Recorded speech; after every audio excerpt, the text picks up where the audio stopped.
열왕기상 19장 11절과 12절 말씀을 보겠습니다. 구약성경 549쪽에 있습니다. 열왕기상 19장 11절 12절 말씀 같이 읽겠습니다. 여호와께서 이르시되 너는 나가서 여호와 앞에서 산에 서라 하시더니 여호와께서 지나가시는데 여호와 앞에 크고 강한 바람이 산을 가르고 바위를 부수나 바람 가운데 여호와께서 계시지 아니하며 바람 후에 지진이 있으나 지진 가운데에도 여호와께서 계시지 아니하며 또 지진 후에 불이 있으나 불 가운데도 여호와께서 계시지 아니하더니 불 후에 세미한 소리가 있는지라. 아멘.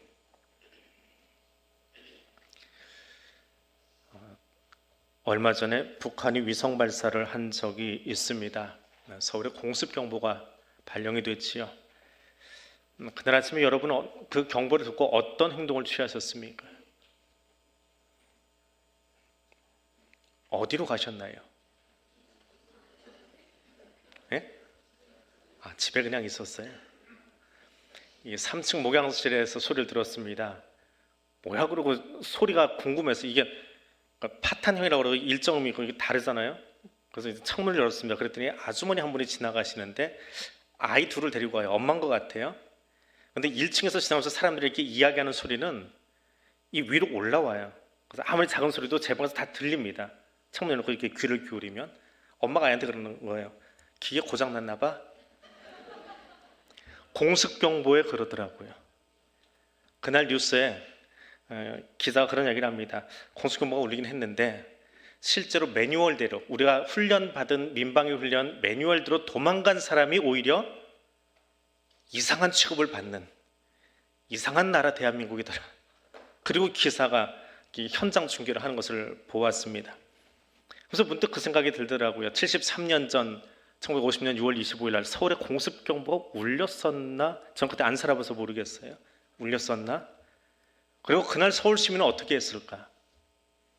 불과 3일 만에 한강 인도교가 폭파되고 방송에서는 우리 국군이 잘 싸우고 있습니다 라고 방송 나오고 있는데 정작 인도교는 끊겨서 서울에 남을 수밖에 없었던 시민들의 마음은 어땠을까? 이제 그 이야기를 다시 짚어보는 유교 전사들이 참 많이 있습니다. 차지하고 다시는 그런 참혹한 전쟁이 이 땅에 일어나지 않도록 다시는 저런 공습경보가 울리지 않는 나라가 되도록 기도하고 또 기도해야 할 것입니다. 우리를 긴장하게 하거나 혹은 마음의 평안을 가져다 주는 소리가 있습니다. 흥분하게 하거나 혹은 차분하게 하는 소리도 있습니다. 오늘 본문은 엘리야에게 들렸던 소리에 대한 기록입니다. 오늘 그 소리에 대한 이야기를 함께 나누고자 합니다. 화면에 나오는 저 동상은 이스라엘 갈멜산 정상에 있는 엘리야의 동상입니다. 손에는 칼을 들고 있는데 자세히 보면 칼이 직선으로 되어 있지 않고 휘어져 있습니다. 저렇게 만들어 놓은 이유는 엘리야가 사람의 칼을 들고 싸운 것이 아니라 성령의 검, 말씀을 들고 싸웠다. 그래서 불의 모양으로 칼을 만들었다라고 가이드가 이야기를 해주더라고요. 엘리야는 갈멜산에서 바알과 아세라 선지자 850명과 종교 전쟁을 벌인 일로 유명한 선지자입니다. 우리는 성경을 보면서 혹은 역사를 읽으면서 영웅 혹은 영웅담에 심취하곤 합니다. 한 사람은 참 중요합니다. 또 그 한 사람이 역사를 바꾸기도 합니다. 1649년 영국 왕 찰스 1세는 단 한 표 차이로 처형당했습니다. 미국은 단 한 표 차이로 그들의 국어가 독일어가 아닌 영어가 되었습니다. 똑같은 방식으로 피트법을 사용하고 미터법을 밀어냈습니다. 단 한 표 차이로요. 1923년 히틀러는 단 한 표 차이로 세계 역사를 뒤죽박죽으로 만들어버린 나치당의 당수가 되었습니다. 하나님의 역사 속에서 다수를 쓰기도 하지만 한 사람을 사용하시기도 합니다. 하나님은 엘리야를 통해서 하나님 자신을 끊임없이 드러내고자 하셨습니다. 북이스라엘의 바알 문화에 깊이 빠져 있을 때 엘리야는 하나님 손에 붙들린 한 사람이었습니다. 엘리야는 북이스라엘의 아합 왕 때 활동한 선지자입니다. 이때 이스라엘은 바알과 여호와, 이 종교 혼합주의에 푹 빠져 있었던 시간입니다. 아합 왕은 북이스라엘의 오므리 왕조, 오므리 집안의 두 번째 왕입니다. 근데 북이스라엘의 족보를 따져 올라가면 여로보암 때부터 시작해서 아합의 아버지 오므리 때까지 이어지는 그 역사를 우리가 만나게 됩니다. 근데 성경은 이 아합의 아버지 오므리를 묘사하면서 오므리가 여호와 보시기에 악을 행하되 그 전에 모든 사람보다 더욱 악하게 행했다라고 적고 있습니다. 저 구절만 읽어도 답답한데, 그래서 5구절 뒤로 넘어가면 30절에서 오므리 아들 아합이 그 이전의 모든 사람보다 여호와 보시기에 악을 더 행했다. 앞에 6명 왕보다, 오므리도 악했다고 적어요. 그런데 오므리 포함해서 앞에 6명 왕보다 아합은 비교 불가인 사람이다. 더 악했다. 그때의 이스라엘의 모습은 어떠했을까요? 6명의 왕들이 이루어 놓은 종교 혼합주의를 가볍게 무시해버릴 만큼 그런 왕 아합 때에 엘리야가 일하고 있었습니다. 엘리야뿐만 아니라 그 당시의 백성들을 한번 보십시오. 이게 한 왕이 다스리기만 해도 또 2번만 넘어가도 그 왕들의 분위기가 그 나라에 영향을 미치는데, 이게 6번 넘어가도록 7번 정권이 바뀌도록 똑같이 종교 혼합주의가 빠져들어가 있었다고 한다면 백성들의 영적 상태는 어땠을까요? 불을 보듯 뻔하지요. 바알과 여호와 섬기는 이것이 짬뽕이 되어버린, 아주 만연해버린, 예배드림에 있어서도 그것이 은연중에 들어와서 무엇이 진짜 여호와 신앙이고 무엇이 바알 신앙인지 구분조차 하기 힘든 상태가 이 시대였다. 이게 아합 때였다라고 하는 묘사입니다. 그럼 바알 종교의 특징이 무엇입니까? 쉽게 이야기하면 바알 종교는 열광주의입니다. 자신들이 그 제사 드리는 사람들이 신 앞에서 거창하고 화려하고 열심을 보여주는 것, 열심을 보여주면 줄수록 신이 내게 응답한다라고 여기는 것, 이게 바알 신앙입니다. 나의 열심이 제사이고 나의 열심이 예배이고 나의 열심이 신을 자극해서 응답도 빨리 온다, 이렇게 여기는 것이 바알 신앙입니다. 그래서 18장에 보면, 오늘 보면 바로 앞에 장에 보면 갈멜산 위에 종교 전쟁이 등장하는데, 바알과 아세라 선지자들이 갈멜산에 제단을 쌓고 그 제단 주위에서 뭐 해요? 제사 드리는 게 아니라 뛰놀았다 그래요. 그들의 제사를 하나님 보시기에 그냥 뛰노는 거예요. 제사라고 표현하지 않습니다. 뛰놀았더라. 근데 아침부터 그렇게 뛰어놀고 있는데 신이 응답을 안 합니다. 점심쯤 되었습니다. 어떻게 해야 돼요? 좀 더 신을 자극해야 되겠지요. 신도 아니지만 그들 딴에는 신이에요. 바알을 자극해야 됩니다. 어떻게 해요? 창을 가져다가 자기 몸을 자해서 피를 내면서 미친 듯 떠들어댔다라고 성경이 증언합니다. 이제 그렇게 신을 자극을 해요. 그래도 신이 답을 하지 않습니다. 저녁 소제 제사 때가 되어서 이제 그들이 지쳐버렸습니다. 그들도 지치고 그들의 신도 말이 없습니다. 엘리야는 저녁이 되니까 더 간절해졌습니다. 무너진 여호와의 제단을 다시 세우기를 원했습니다. 그래서 백성들을 모으고 야곱의 12아들을 상징하는 그 숫자대로 12돌멩이를 12개를 가져다가 제단을 쌓습니다. 그 제단 주위에 도랑을 만들고 나무를 벌려놓고 번제 제사 드리는 방식으로 송아지의 거죽을 벗기고 뼈를 다 부러뜨리고 각을 떴다, 성경을 그렇게 표현합니다. 그래서 제단 위에 올려두고 그 번제 제물 송아지와 제단과 나무 위에다가 물을 크게 3번 길어다가 부어 놓습니다. 얼마나 물의 양이 많았던지 제단 주위에 만들어놓던 그 또랑에 물이 흐를 정도로, 가득 찰 정도로 물이 찼다라고 성경은 증언하고 있습니다. 엘리야가 거기 모여있는 사람들에게 보여주고 싶은 것이 하나 있었습니다. 그게 뭘까요? 하나님이 얼마나 크신 분인지, 얼마나 대단하신 분인지 보여주고 싶었습니다. 그래서 이렇게 기도합니다. 아브라함과 이삭과 이스라엘 하나님 주 여호와여, 주께서 하나님이신 것과 내가 주의 종인 것과 내가 주의 말씀대로 이 모든 일을 행하는 것을 오늘 저들이 알게 해주십시오. 여호와여 내게 응답하십시오. 여호와여 내게 응답하십시오. 이 백성에게 주 여호와는 하나님이신 것과 주는 그들의 마음을 되돌이키심을 알게 해주십시오.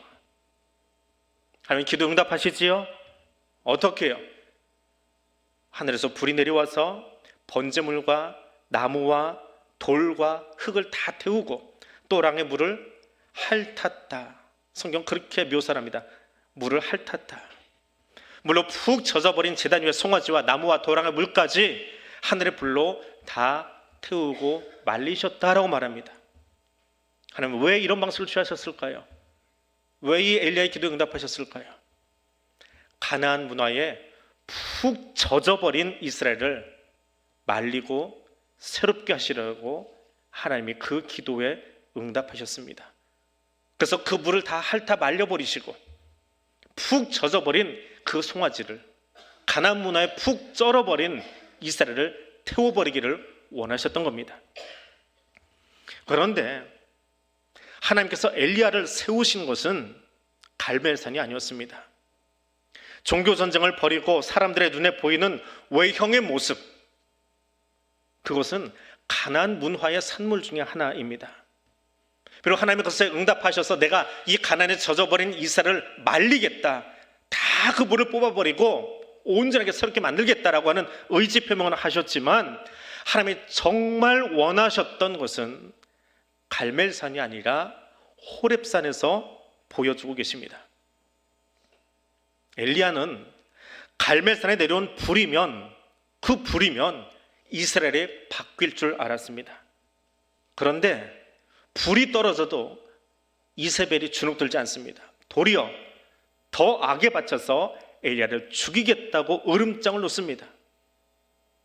엘리야는 방금 갈멜산에서 그 위대한 기도, 그 멋진 기도, 그 멋진 제사, 그걸 통해서 여호와의 불이 떨어지는 그 광경을 보여줄 수 있었습니다. 분명 그 종교 전쟁에, 그 전투의 승리자였습니다. 그런데 사람의 소리에 그는 도망자가 되어서 호렙산까지 내달려 버립니다.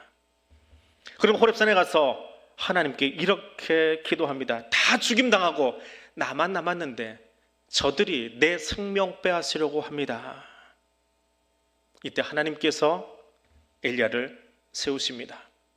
그 11절에 이렇게 묘사합니다. 크고 강한 바람이 산을 가르고 바위를 부숩니다. 바람이 지나가고 나니까 지진이 있고 불이 있으나 하나님은 거기 계시지 않더라 하고 11절에서 묘사합니다. 이것은 어떤 의미일까요? 11절이 의미하는 것은 무엇일까요?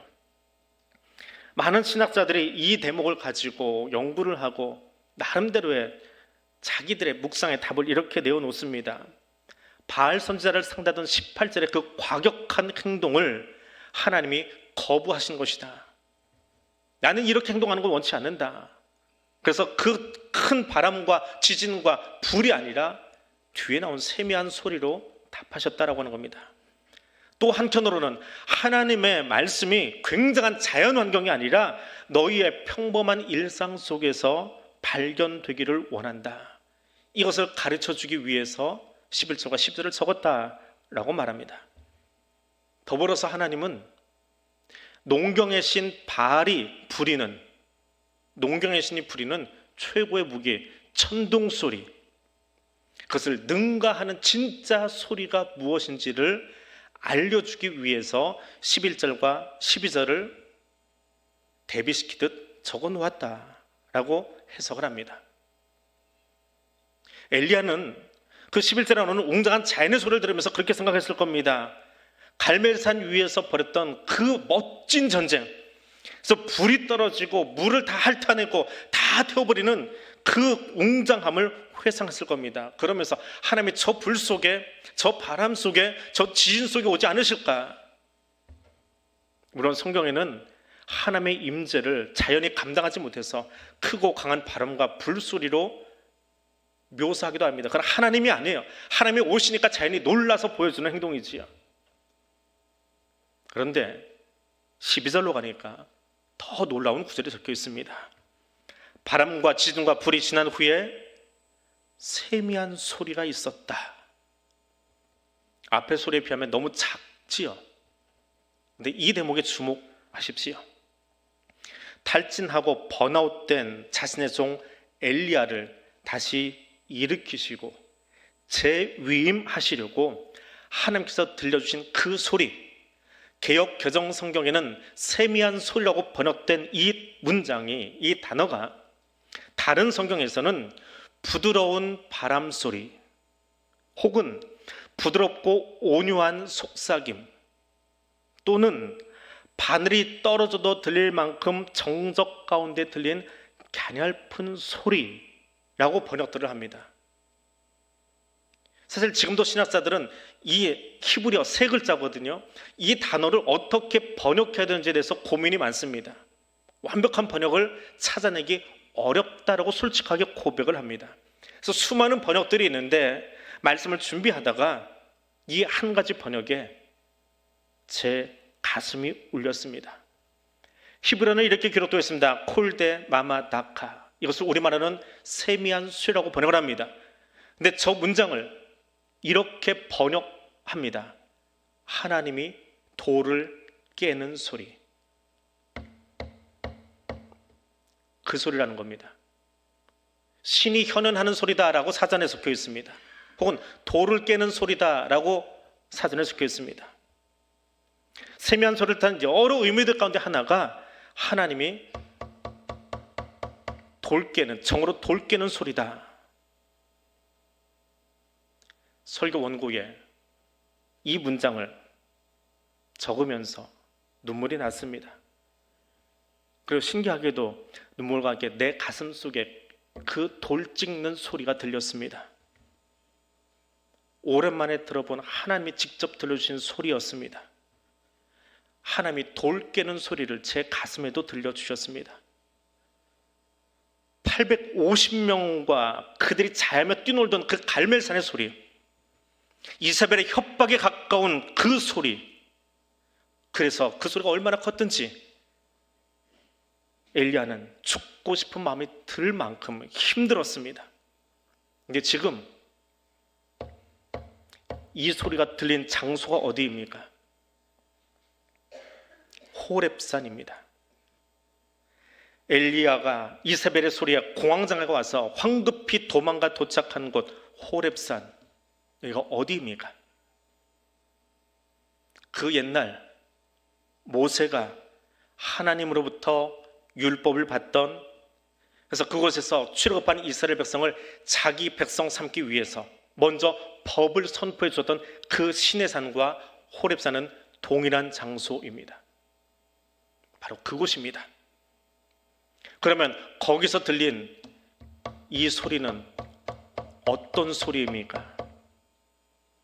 하나님이 모세에게, 아니 모세를 통해서 이스라엘 백성에게 자기 법을 주시려고 돌판에다 십계명을 새기시던 소리를 엘리야로 하여금 생각나게 하시는 장면입니다. 여호와의 마음이 들리지 않습니까? 왜 바람소리, 지진소리, 불소리가 아니라 이 소리를 들려주시는지요? 엘리야야, 기적이 일어나고 불이 하늘에서 떨어지면 세상이 바뀔 줄 알았더냐? 아니다. 말씀으로 돌아가라. 모세를 통해서 주셨던 그 말씀으로 돌아가라. 하나님은 갈멜산의 종교전쟁 후에 지상왕국 세우지 않으셨습니다. 엘리야도 몰랐지만 구별된 7,000명을 통해서 다음 세대를 준비시켜 놓으셨고, 재위임식을 거쳐서 엘리야를 통해 하나님의 통치, 하나님의 나라가 무엇인지를 그 땅에 선포하고 보여주길 원하셨습니다. 그것은 말씀밖에 없습니다. 너무 오랜 시간 바알 종교에 물들어버린 이스라엘을 새롭게 하는 것은 갈멜산 제단 위에 떨어진 불이 아닙니다. 톡톡 깨는 그 소리입니다. 작고 가냘프게 여성 명사로 쓰여진 정말 부드러운 소리이지만 엘리야의 가슴 속에 쿡쿡 박이면서 신비에 새겨진 그 말씀을 주는 하나님의 소리, 그 음성이 그를 다시 일어나게 했고 사명자로 서게 했습니다. 엘리야가 그 소리를 듣고 겉옷으로 얼굴을 가리며 굴 어기로 나가 하나님 앞에 섭니다. 세미한 소리, 돌을 깨는 그 소리가 들릴 때 엘리야는 그것이 하나님의 임재임을 알았습니다. 그래서 자기 얼굴을 가린 겁니다. 어떻게 나 같은 주인이 하나님을 직접 배울 수 있겠습니까? 선지자들이, 예언자들이 취하는 행동 가운데 하나입니다. 겉옷으로 얼굴을 가리고 그 앞에 나아갑니다. 이 혼탁한 세상 속에 나만 남았다고, 힘들어 죽겠다고, 여전히 굴 밖에 나가서도 원망하며 어찌하여라고 외치고 있지만 그래도 그를 참아주시고 기다려주시고 앞일을 어떻게 끌어갈지 이미 예비해 놓으신 채로 거기 임재하고 계시는 하나님의 존재를, 하나님의 임재를 엘리야는 알았습니다. 그래서 겉옷으로 얼굴을 가리고 동굴 앞에 섰습니다. 하나님은 엘리야를 놀라게 하거나 혹은 위축되게 하거나 허리춤 잡아서 끌어내신 것이 아닙니다. 돌 깨는 그 가냘픈 소리. 그러나 모세를 통해 말씀을 주실 때 돌판을 깨던 그 소리를 다시금 회상하게 하시면서 엘리야로 하여금 스스로 나올 수 있도록 그를 독려하셨습니다.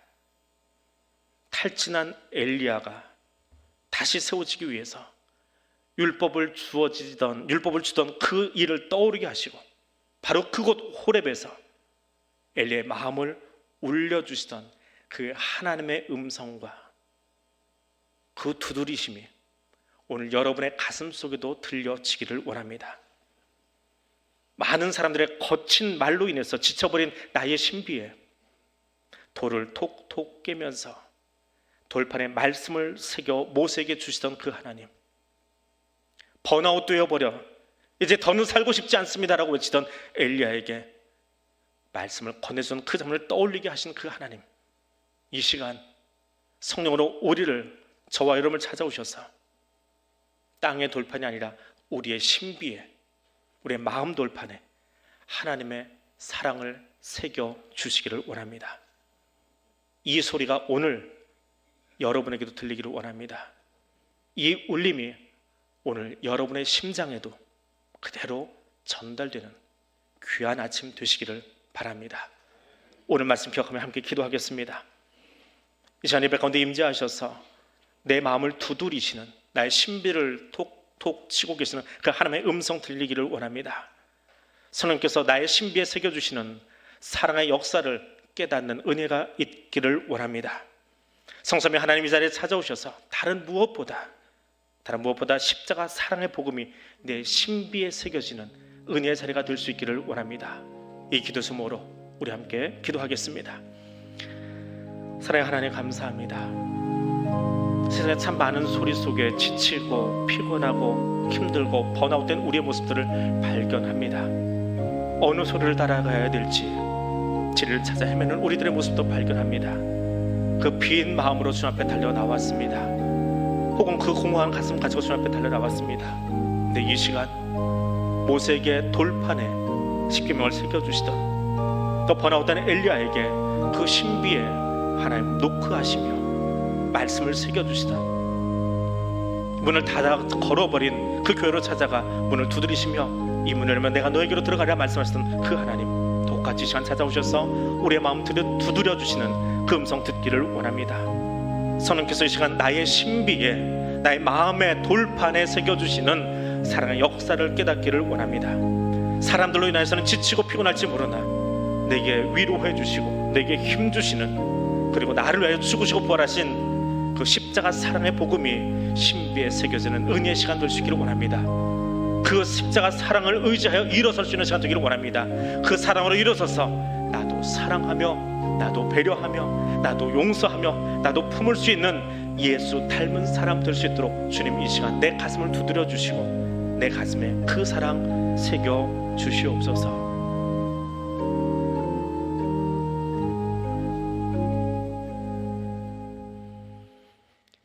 사랑의 하나님, 변함없는 사랑의 말씀으로 우리를 붙들어 주심을 감사합니다. 호렙산 앞에선 이스라엘 백성에게 돌판에 율법을 새겨 들려주시며 백성 삼아주신 하나님, 지치고 상한 엘리야를 호렙에 세우셔서 다시 말씀으로 그 마음 붙잡으시고 사명자로 세우신 하나님, 이 시간 나의 신비에도 주의 손으로 말씀을 새겨 주옵소서. 하나님의 사랑의 음성이 나의 신비에 각인되게 하옵소서. 예수 십자가 사랑의 말씀에 붙들려 일어서기를 원합니다. 성령 하나님, 이 시간 나의 마음을 주장하여 주옵소서. 예수님 이름으로 기도드립니다. 아멘.